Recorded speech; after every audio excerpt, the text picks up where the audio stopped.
बिस्मिल्लाहिर्रहमानिर्रहीम। स्टूडेंट्स, आज के इस लेक्चर में हम डिस्कस करेंगे रन टाइम मेमोरी के बारे में। रन टाइम मेमोरी किस तरीके से हम डिक्लेयर करेंगे उसके बारे में भी बात करेंगे, पर इससे पहले हमने बात कर लेते हैं जिस तरह की हम मेमोरी डिक्लेयर करते आ रहे हैं अब तक जो हमने मेमोरी डिक्लेयर की है उसमें हम लेट से अगर इंटीजर टाइप की मेमोरी बना रहे हैं तो इंट के बाद हमने डाटा टाइप का नाम लिखा है इंट एक्स सेमी कॉलन। अब ये एक्स क्या है स्टूडेंट्स? ये एक्स एक मेमोरी का ब्लॉक का नेम है और ये जो मेमोरी आप क्रिएट कर रहे हैं ये मेमोरी कंपाइल टाइम के ऊपर क्रिएट हो रही होती है। अब हम डिस्कस करेंगे कि हम ड्यूरिंग एग्जीक्यूशन अगर मेमोरी क्रिएट कर रहे हैं तो उसको हम रन टाइम मेमोरी का नाम दे रहे हैं और इसके लिए हमारे पास एक रिजर्व वर्ड इस्तेमाल होगा जिस रिजर्व वर्ड को हम कहते हैं न्यू। यानी न्यू हमारे पास एक ऐसा कीवर्ड है जो कि हमें हेल्प करेगा किस चीज़ में, रन टाइम मेमोरी बनाने के अंदर। यानी न्यू के कीवर्ड की मदद से हम रन टाइम मेमोरी क्रिएट कर रहे होंगे। तो न्यू के कीवर्ड के कुछ और भी चीज़ें हैं न्यू के कीवर्ड के साथ एसोसिएटेड कि कैसे न्यू का कीवर्ड यूज़ किया जाएगा, सिंटैक्स क्या होगा न्यू के कीवर्ड का, और फिर अगर मेमोरी डिक्लेयर हो जाएगी तो उस मेमोरी को हम यूज़ किस तरह करेंगे, इस चीज़ को हम एक्सप्लोर करते हैं यूजिंग अ प्रोग्राम। तो हम एक प्रोग्राम देखते हैं जिस प्रोग्राम के अंदर हम इन सारी चीज़ों को एक्सप्लोर कर रहे होंगे। पर प्रोग्राम की तरफ मूव करने से पहले मैं आपसे ये बोलना चाह रहा हूँ कि आप प्रीवियस जो लेक्चर्स हैं पॉइंटर से रिलेटेड वो लाजमी व्यू कर लें ताकि आप इस प्रोग्राम की बेटर अंडरस्टैंडिंग हासिल कर सकें। ठीक हो गया? तो हम एक प्रोग्राम को देखते हैं जिसमें हम न्यू के कीवर्ड को डिस्कस कर रहे होंगे। जी तो स्टूडेंट्स, अब यहाँ मैं एक मेमोरी डिक्लेयर करता हूँ। लेट्स से मैंने एक मेमोरी डिक्लेयर की एक्स इंट एक्स। अब ये स्टूडेंट ये लाइन क्या करेगी, ये एक मेमोरी का ब्लॉक क्रिएट करेगी और उस मेमोरी ब्लॉक का कोई ना कोई एड्रेस होगा जिसको मैं कह रहा हूँ A12 पर। इसका नाम क्या है? इसका नाम है एक्स।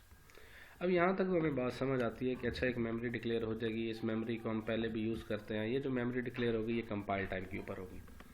अब अगर मैंने न्यू के कीवर्ड के साथ कोई मेमोरी डिक्लेयर करनी है, वो इंटीजर टाइप की होगी, वो चार टाइप की होगी, वो जिस तरह की भी होगी, तो उसके सिंटैक्स की अगर मैं बात करूँ तो सबसे पहले मैं रिजर्व वर्ड लिखूँगा न्यू। न्यू के साथ मैं डाटा टाइप मेंशन करूंगा, न्यू इंट चार फ्लोट डबल लॉन्ग शॉर्ट बूल, मतलब जिस तरह की मुझे डाटा टाइप चाहिए होगी उस तरह की मैं डाटा टाइप यहाँ पे मेंशन कर दूंगा। तो ये बहुत सिंपल है। मतलब मुझे क्या करना है, मुझे सिंपल ये काम करना है, न्यू इंट और सेमी कॉलन, दैट्स इट। ये मुझे एक नई मेमोरी क्रिएट कर देगा। अब हम इन दो मेमोरीज को स्टूडेंट्स थोड़ा कंपेयर करते हैं। कंपेयर कैसे? मतलब अगर मैं पहली मेमोरी की बात करूं बच्चों, तो पहली मेमोरी में हमारे पास एक मेमोरी डिक्लेयर हो गई जिसका नाम क्या था, एक्स, और उसका कोई ना कोई एड्रेस था। अब इस A12 को एक्सेस करने के लिए मैंने नाम रखा है, वो क्या नाम है बच्चों? एक्स। अब ये दूसरी स्टेटमेंट क्या करेंगे, न्यू इंट की स्टेटमेंट आपको एक मेमोरी क्रिएट करके देगी। उस मेमोरी का कोई ना कोई एड्रेस होगा। लेट्स से मैं कहता हूँ उस मेमोरी का एड्रेस है B12। अब B12 अगर उस मेमोरी का एड्रेस है तो अब दोनों मेमोरीज को हम कंपेयर करते हैं। कंपेयर कैसे करेंगे? देखें, क्या मैं इस तक पहुंच सकता हूं? बिल्कुल पहुंच सकता हूं। कैसे पहुंच सकता हूं? क्योंकि मुझे इसका नाम पता है। इस पर्टिकुलर मेमोरी का कोई नाम नहीं है, इस पर्टिकुलर मेमोरी का कोई नेम मेंशन्ड नहीं है। अगर इसका नाम नहीं है तो फिर मैं इस मेमोरी को कैसे एक्सेस करूंगा, ये इंपॉर्टेंट चीज़ है। अब न्यू के कीवर्ड ने सिर्फ इतना नहीं करना, न्यू का कीवर्ड दो काम कर रहा है। न्यू इंट की जो स्टेटमेंट है ये दो काम करेगी। पहला काम क्या हो गया कि उसने एक मेमोरी डिक्लेयर कर दी। दूसरा काम क्या हो गया कि जो मेमोरी डिक्लेयर हुई है उसी मेमोरी का एड्रेस इस पॉइंट पे वापस भेज दिया गया, ताकि अगर आप इसका एड्रेस स्टोर करना चाहें तो कहीं पे आप एड्रेस स्टोर कर लें। और हम प्रीवियसली पढ़ते आए हैं कि एड्रेस स्टोर करने के लिए हमें क्या चाहिए होंगे, पॉइंटर्स चाहिए होंगे। तो अगर मैं इस स्टेटमेंट को यूं लिखूं कि लेट्स से आपको समझाने के लिए कि अगर मैं इसको प्रिंट कर दूं इस पर्टिकुलर स्टेटमेंट को, तो मैंने जैसा कहा कि ये न्यू की स्टेटमेंट क्या काम कर रही है, न्यू इंट की स्टेटमेंट क्या काम करेगी। न्यू इंट की स्टेटमेंट आपके लिए एक मेमोरी का ब्लॉक क्रिएट करेगी। For example memory block create हो गया, मतलब इस पर्टिकुलर स्टेटमेंट ने हमारे लिए क्या क्रिएट किया स्टूडेंट्स, एक मेमोरी का ब्लॉक क्रिएट कर दिया, जिस ब्लॉक को हम कह रहे हैं उसका एड्रेस सपोज करें B12 था। अब सिंपल ये काम नहीं कर, क्योंकि सी आउट की स्टेटमेंट में आपके एल में हर वो चीज़ लिखी जाएगी जो मैं प्रिंट कर सकता हूँ। तो ये ब्लॉक का एड्रेस इस पर्टिकुलर पॉइंट पे वापस भेज देगी, लेट्स से B12। अगर ब्लॉक का एड्रेस B12 है तो इस केस में जो स्क्रीन पे आपको नज़र आ रहा होगा वो क्या नज़र आ रहा होगा, B12। तो हम इसको एग्जीक्यूट करते हैं, देखते हैं हमें स्क्रीन के ऊपर क्या चीज़ विजुअलाइज होती है। जी तो स्टूडेंट अगर आप स्क्रीन पे देखें तो आपको एक एड्रेस नज़र आ रहा होगा, यानी अगर मैं इस पर्टिकुलर स्टेटमेंट को देखूं तो मुझे क्या नज़र आ रहा है, एक एड्रेस नज़र आ रहा है यहाँ पे। अगर मैं इसको अब ये मेरे पास एक मेमोरी का एड्रेस है। अब ये कौन सी मेमोरी का एड्रेस है, क्या मैं इस मेमोरी को एक्सेस कर सकता हूँ, नहीं कर सकता, इन क्वेश्चंस का ज़रा मैं आंसर जानने की कोशिश करता हूँ अभी, और आप लोगों को भी इसका आंसर मिल जाएगा कि अगर मैं इस मेमोरी को एक्सेस करूँगा तो किस तरीके से करूँगा। अभी तक स्टूडेंट्स जो मैंने बात की कि हमारे पास दो तरह की मेमोरी डिक्लेयर हो गई, एक कंपाइल टाइम पे, दूसरी रन टाइम पे। अगर मैं एक और काम करूं और मैं लिखूं इंट स्टैटिक वाई दिस, अब इन दो मेमोरी ब्लॉक्स में या इन दो चीज़ों में डिफरेंस क्या है। पहली चीज़ क्या हुई कि हमारे पास एक मेमोरी ब्लॉक बना जिसको हमने कहा x। ये जो मेमोरी का ब्लॉक है इसका जो कंटेंट होगा वो इंटीजर वैल्यूज़ होंगी, ठीक है। इसका जो डाटा होगा या इसका जो डाटा होगा वो कोई इंटीजर टाइप की वैल्यूज़ होंगी। जबकि अगर मैं y की बात करूं तो इस y का जो डाटा होगा, y का अपना कोई ना कोई एड्रेस ज़रूर होगा। लेट्स से मैं कहता हूँ उसका एड्रेस है BFH, पर इसका जो डाटा होगा वो क्या होगा, किसी इंटीजर टाइप मेमोरी का एड्रेस। अब इंटीजर टाइप मेमोरी कौन सी है, A12 इंटीजर टाइप मेमोरी है, तो इसका एड्रेस मैं यहाँ पे सेव कर सकता हूँ। या अगर मैं ये स्टेटमेंट यूँ लिखूँ कि न्यू इंट। अब स्टूडेंट न्यू इंट के बारे में जो मैं बात कर रहा हूँ, मैं ये कह रहा हूँ यार ये एक मेमोरी डिक्लेयर कर देगी। लेट्स से इसने एक मेमोरी डिक्लेयर कर दी और उस मेमोरी का एड्रेस था B12। अब इस पर्टिकुलर केस में मैं B12 को एक्सेस नहीं कर सकता, इस मेमोरी में ना डाटा स्टोर कर सकता हूँ ना मैं इस मेमोरी का डाटा रिट्रीव कर सकता हूँ। क्यों?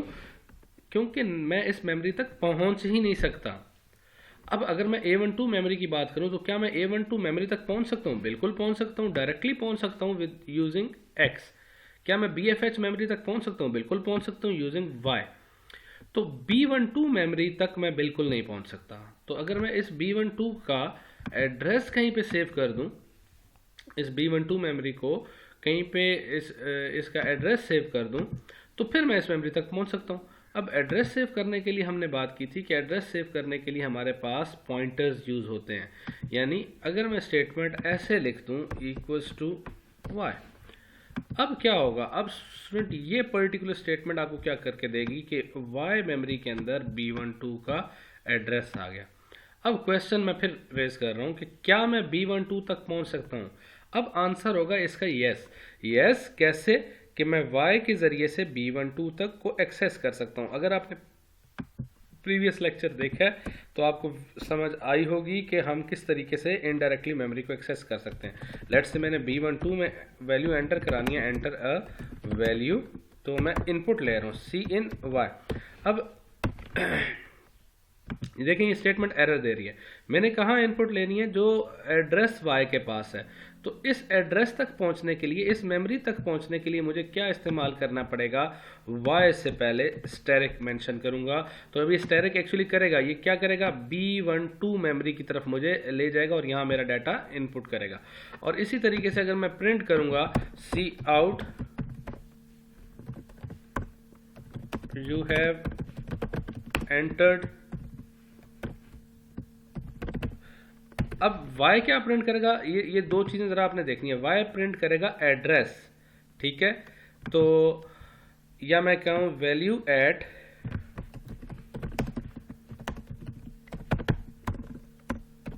एड्रेस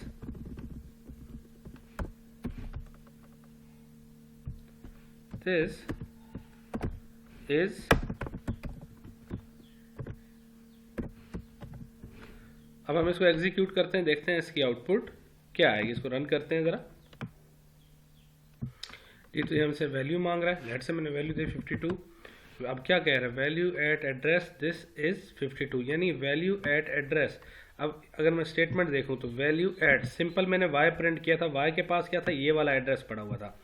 तो जो भी आपके पास y का एड्रेस है उसके ऊपर जो वैल्यू पड़ी हुई है, यानी जो y है, जो वैल्यू y के अंदर पड़ी हुई है, और ये क्या करेगा, उस मेमोरी के डाटा को एक्सेस करेगा। आई होप कि आपको ये बातें क्लियर हो गई होंगी। इस एक्सेस को हम इनडायरेक्ट मेमोरी एक्सेस भी कहते हैं। तो आने वाले लेक्चर में हम मज़ीद इसी डायनामिक मेमोरी या रन टाइम मेमोरी को एक और चीज़ बताते चलूँ, रन टाइम मेमोरी को हम डायनामिक मेमोरी क्रिएशन भी कहते हैं। तो इसको हम मज़ीद डिस्कस करेंगे और प्रोग्राम्स के साथ।